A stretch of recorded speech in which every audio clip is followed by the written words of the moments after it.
Welcome to my channel guys. In this video I will tell you how to fix Spark Driver app no network and internet connection problem. So it is easy and simple, so please watch the full video and also subscribe to this channel. So let's get started. First of all, long press on Spark Driver app. Now tap on app info in this list. Now tap on storage and cache option on the third number, and here you can see clear cache option in the bottom. So tap on this. Now tap on clear storage and then OK.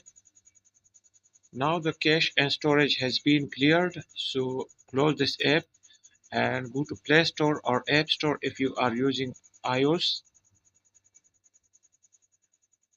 Here tap on search option in the bottom right corner and then tap on search bar on the top, and here type Spark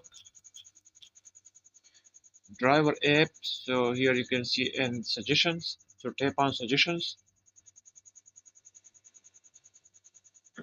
and here you can see update button option. So simply tap on this update button to update this app to the latest version. This will fix the issue.